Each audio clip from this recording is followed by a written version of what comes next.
I want to ask you, you mentioned it obviously in the theater room. You're talking about Ray Lewis, right, being kind of inspiration for you, man. So what was maybe one of your favorite games you've seen him play, and then how did you kind of get introduced to him? Man, it was really just on this, as a kid on YouTube, right? You watching little videos and whatnot. I always came across, just Ray Lewis, whether like the locker room, even just how he's thinking. It wasn't even rather like him being on the field. It was everything, how he spoke, and then he took it to the field, and it was a switch. Yes. So like I've always kind of been about that, kind of having an alter ego almost. You feel me? So, Ray Lewis is my guy, man. I can't hate it here a lot too. Yes, sir. And then I want to ask you about that. Obviously, talking about the switch, and then he's one of the best leaders ever. When you look at him and his game. So when you were going back this offseason, obviously you talking about being more vocal leader. Did you watch some of his ways and his speeches that he had with his teammates to kind of help you with your teammates?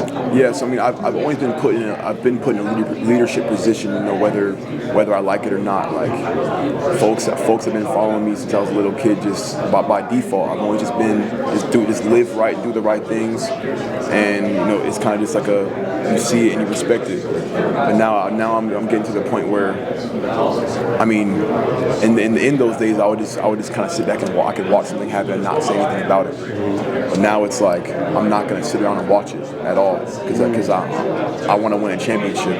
You feel me? And this is the standard that we're pushing for. You just can't sit around and watch it anymore. And that's where I'm at now.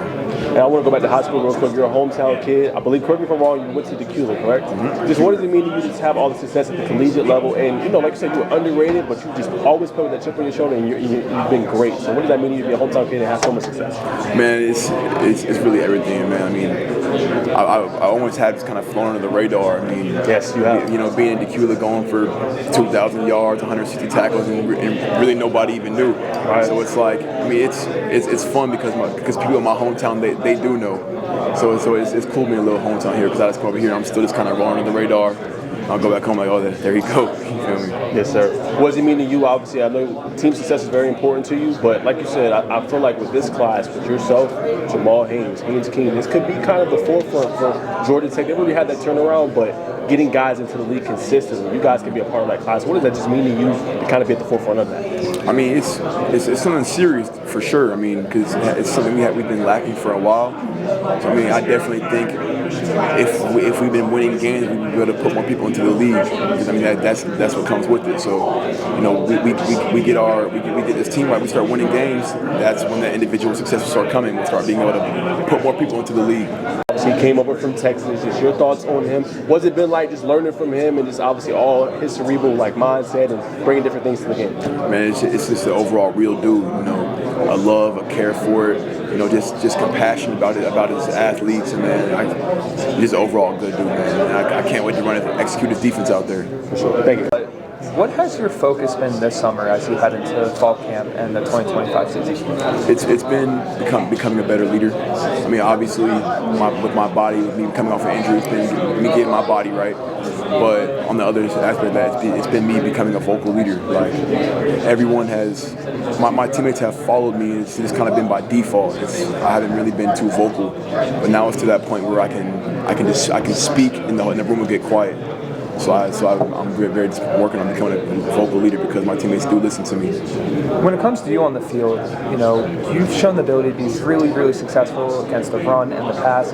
How do you approach playing both aspects of the game? And has film study and just overall playing experience elevated your reaction ability and your ability to really understand different play calls and understand the different offenses that you're playing against? Kind of give a rundown of all that. Yeah, so when it comes to being a run stopper, a lot of people don't realize that I was a pretty serious running back in high school. So linebackers essentially running back on defense. So when I'm seeing holes, I can kind of anticipate a cut before it even happens.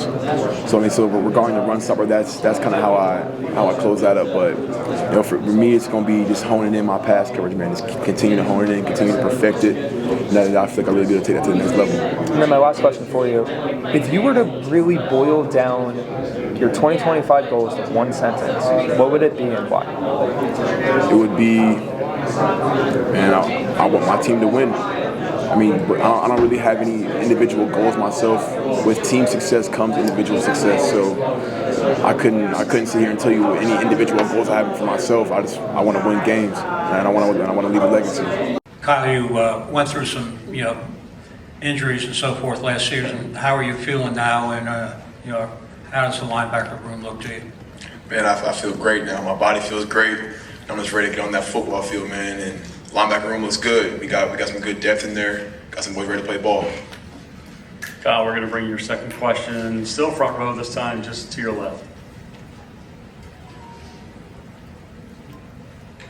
Kyle, Dan Tortora, wakeupcalldt.com. Just what it's like to work with defensive coordinator Blake Gideon and what your takeaways are from the way that he goes about his job and maybe some of those little pieces that we don't see every week that you see in those intricate details.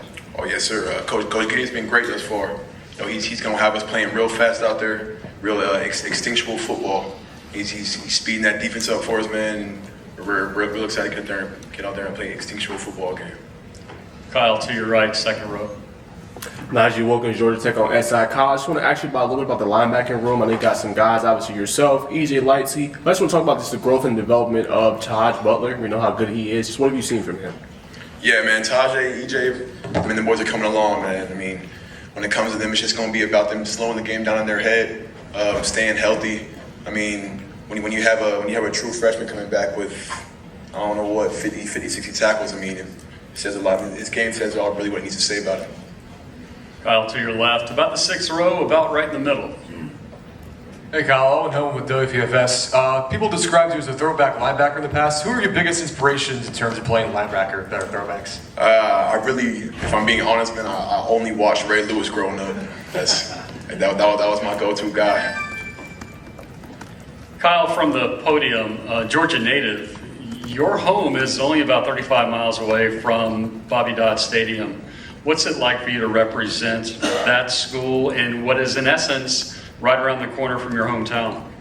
It means a lot to me. Staying local was one of the aspects that played into my decision. So, it's nice kind of being a hometown hero per se. But it's just the added intensity towards it. I want to put on for my city.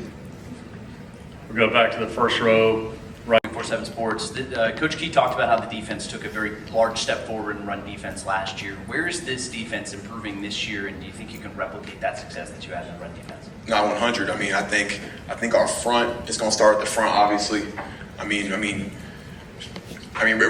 all three levels. It's going to be something serious. I definitely think just getting out of such a defined defense and letting us play extinctual football, the game that we were playing since we were kids. It's definitely going to work out for the better. Kyle, your last question to the right, fifth row towards the right. Brandon Pockers with the league winners. You've been a consistent presence in the middle of this Georgia Tech defense. How have you approached being a leader over the past 2 seasons, and how are you looking to improve on that even further in 2025? One of my major things going in this year was becoming a more vocal leader. I've always been somebody who preferred to lead by example and just kind of get things done, and folks just follow me by default. But I'm to that point now where I'm not gonna sit back and watch anything anymore. I'm gonna, if I see an issue, I'm gonna address it. So definitely becoming a more vocal leader has been my focus. Kyle, thank you.